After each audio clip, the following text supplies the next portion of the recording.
लागल लागल झुलनिया में धक्का। बिहार के सासाराम से महागठबंधन ने वोटर अधिकार यात्रा की शुरुआत कर दी। इस दौरान कांग्रेस नेता राहुल गांधी, मल्लिकार्जुन खड़गे, तेजस्वी यादव समेत महागठबंधन के तमाम नेता मौजूद रहे। लेकिन भैया मजमा जो लूटा है, मजमा तो लूटा है लालू प्रसाद यादव ने। लागल लागल झुलनिया में धक्का।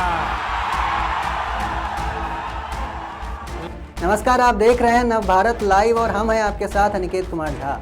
लालू यादव ने अपने ठेठ गवाही अंदाज में बीजेपी को निशाने पर ले लिया। वोट चोरी का आरोप लगाते हुए उन्होंने एक भोजपुरी लोकगीत की कुछ लाइनें दोहरा दी कि लागल लागल झुलनिया के धक्का बलम कलकत्ता निकरी गए। आप भी सुनिए लालू के इस ठेठ अंदाज को। लागल लागल झुलनिया में धक्का।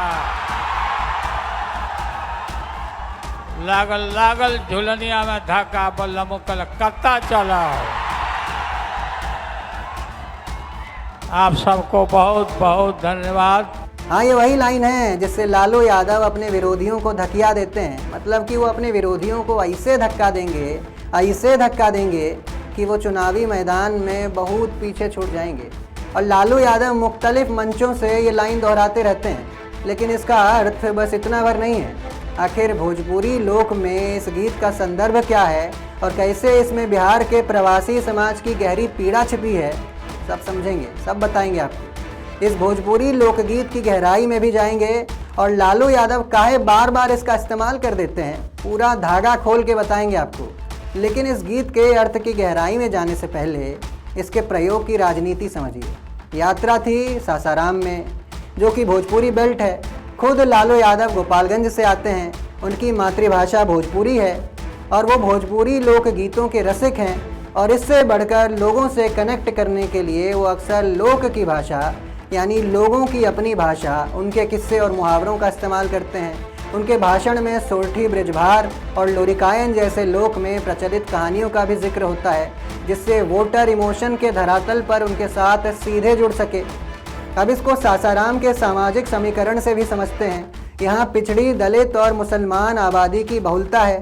लोकसभा में महागठबंधन ने इस इलाके से क्लीन स्वीप किया था। ऐसे में लालू यादव ने अपने समर्थकों में जोश भरने के लिए इस लोकगीत का इस्तेमाल कर दिया। उनका संदेश राज्य की बहुजन आबादी के लिए था।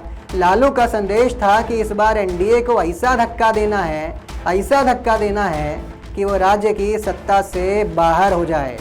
एक बार फिर से समझिए, एक बार फिर से सुनिए लालू की इस लाइन को, फिर उतरेंगे इसकी गहराई में। लागल लागल झुलनिया में धक्का। लागल लागल झुलनिया में धक्का बलम कलकत्ता चला। ये एक मशहूर भोजपुरी लोकगीत है।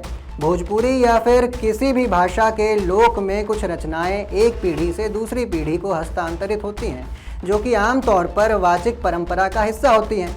कई बार इनके रचनाकार का नाम ही नहीं पता होता, लेकिन लोगों से इनको प्यार खूब मिलता है और स्वीकार्यता भी मिलती है। ये एक ऐसी ही रचना है। ये गीत बिहार और पूर्वांचल के इस दौर की कहानी को बयां करता है, जब लाखों लोग रोजगार की तलाश में कलकत्ता की ओर जाते थे। यहाँ झुलनी के धक्के को एक मेटाफोर की तरह इस्तेमाल किया जाता है। दरअसल शादी होने के बाद जब पति बेरोजगार होता है, उसके पास कोई काम धंधा या कमाई का जरिया नहीं होता, तो कई बार पत्नी प्यार से या फिर कह लीजिए कि कई बार उलाहने के अंदाज में ताना मारते हुए उसकी शिकायत करती है।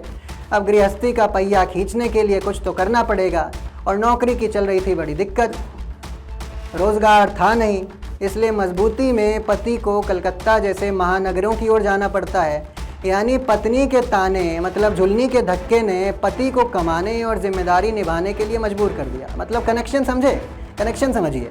लालू यादव इस गीत के जरिए कह रहे हैं कि सत्ता में बैठी अगर प्रदेश की सरकार काम नहीं करती है तो जनता जो है उसे धकिया देगी, मतलब सत्ता से दूर कर देगी। कमेंट में अब आप ही बताइए कि इस बार बिहार चुनाव में झुलनी का धक्का लगेगा कि नहीं। हाँ, वही जिसकी लालू यादव बात कर रहे हैं, या फिर लोगों का भरोसा सत्ता में बैठे लोगों पर ही बना रहेगा।